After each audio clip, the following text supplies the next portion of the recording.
welcome or welcome back to my channel. It has been forever. I literally went MIA and said, "Ooh, your girl's a registered nurse now." Thank God, all glory to God, because that ride was crazy. As you can tell from the title of this video, I have indeed passed the NCLEX on the first try. Here are some tips involving what to expect, what to maybe center your focus on. Disclaimer, I'm not saying that if you watch my video you will pass on the first try. All I'm saying is that if you decide to watch my video, take the tips, use them to your advantage, and hopefully all of you guys pass on the first try. We've already been put through our program, ready to finally get our foot in the door, start practicing as a nurse, but here is this pesky little thing that we still have got to pass. Bro, you're telling me I went through 2 years, I did an associate's degree, currently enrolled in a BSN, but 2 or 4, depending on what you chose. You're telling me that I had to go through this horrendous program and take these tests. On top of that, after I graduate and have proven to y'all that I know what I know, y'all still want me to take one more test? Please. Today I have Hava. Those of you that know, you know. Anyways, to make a very, very long story short, I went through my nursing program, passed, graduated. I'm here to tell you guys how I studied for the NCLEX. Studying for the NCLEX is really overwhelming because, for one, we don't know what to expect. 2, we pretty much could cover anything from our program on this exam, and so it's hard to really understand how to study for it without having to go back and revisit every single concept. I'm gonna give you guys 5 things I did, and I'm going off the top of my head. I didn't write nothing down. 5 things I did to pass the NCLEX on the first try. But yeah, let's jump right into it. First things first, do not stress. Way easier said than done. Do not stress, okay? Yes, the NCLEX is a lot. Yes, no one wants to take it. I understand. I did not stress during this period of time. I tell y'all, I was literally chilling by the pool, getting a nice tan, reading a book, going inside, showering, eating, and then studying for my test. That was it. That was what my day-to-day looked like after graduating, preparing for this test. It was very stress-free. It was very calm, not really like stressing myself out. I wasn't really, I just wasn't stressed. If you think about it, the worst, and I mean worst, the worst case scenario is, let's say you do fail, and I hope you don't.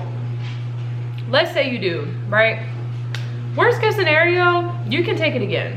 This isn't a, oh, if you fail, you can never take it again. You gotta restart your entire program. Imagine if that was the case. Get your sleep every night that you need. Take your little magnesium glycinate, drink your little cranberry cocktail, shower, relax, get your 7 to 8 hours of sleep every night. Wake up, maybe go on a walk, work out, do a you-focused routine day to day while you're studying for this exam.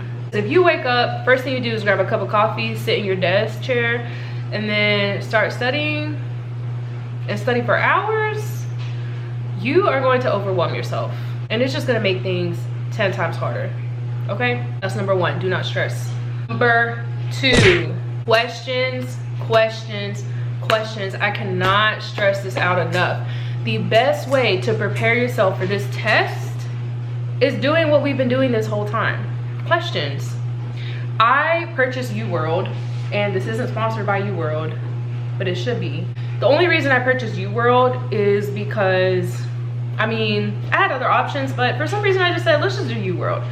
But you can look into things like Bootcamp, Kaplan, Archer, UWorld. These tools are extremely helpful. Okay, hold up.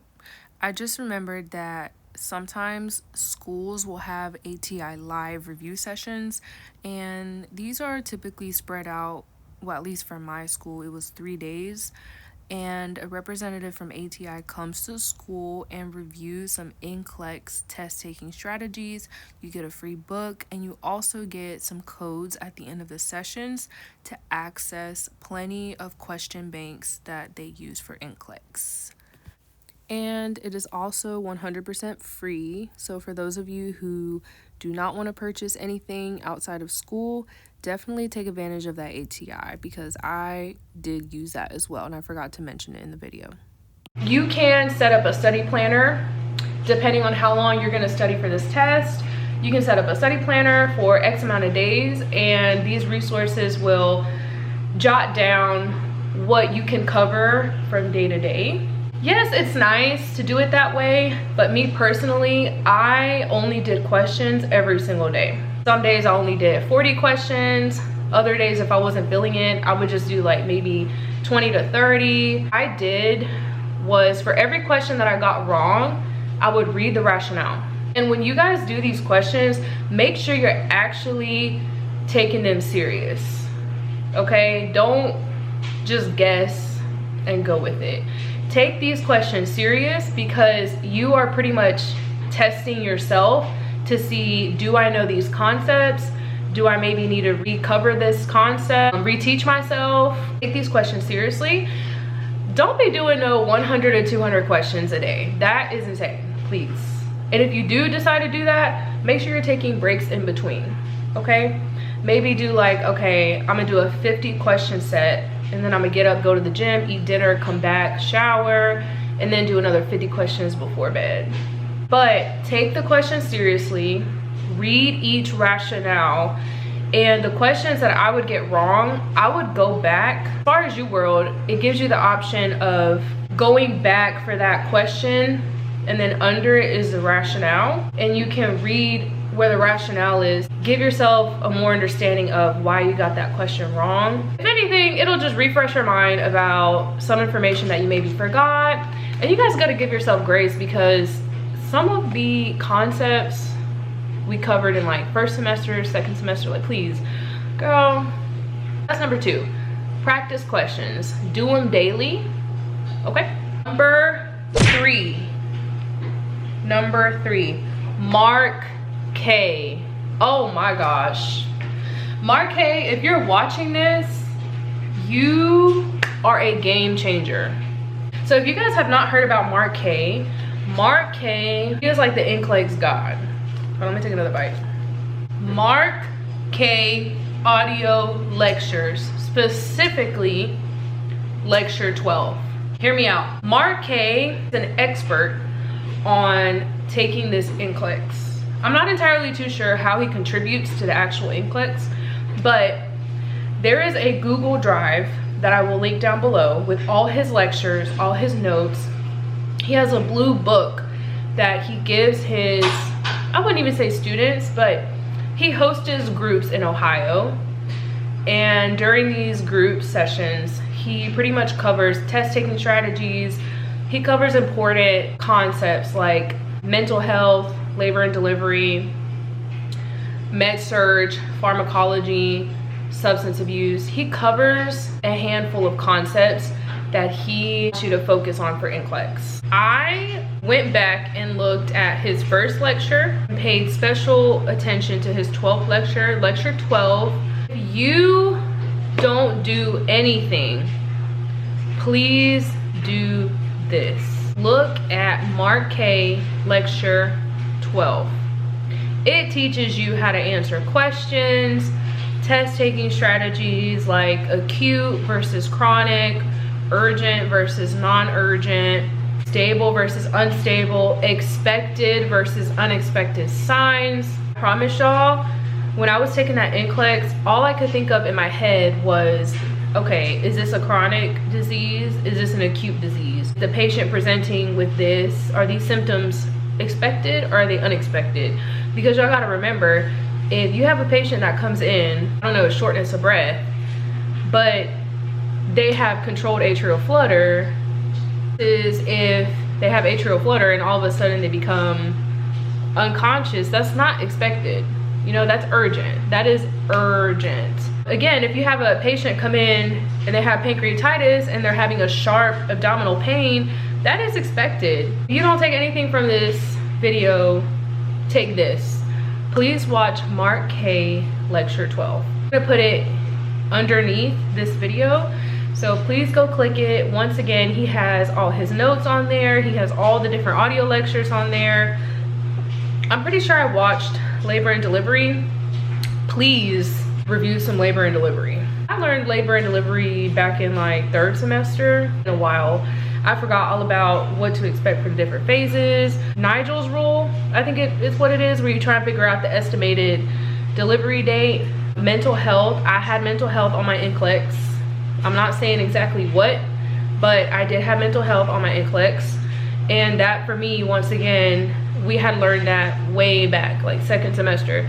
So again, use Mark K to your advantage. Number 4, Dr. Sharon. Oh my gosh, this lady is an angel. She is on YouTube. I don't know if she's related to Mark K, but I think they work. Oh shoot. I think they work together, but Dr. Sharon NCLEX reviews. And the channel is, this is the channel. I will also link that below. I don't know if you can see that. But yes, this is her channel, Clinic Reviews. My personal experience with Dr. Sharon was amazing. I would do practice questions first, and then afterwards I would look up Dr. Sharon NCLEX review labor and delivery. And what she does is she makes these interactive videos where she pulls up questions on the screen and she is talking through how to answer the question, words to look out for, words to not really pay attention to. She is amazing, and she covers a bunch of different concepts. She covers mental health, she covers cardiac, pharmacology, test taking strategies, answering prioritization questions. She covers just about anything you could possibly need to look over before you take this NCLEX.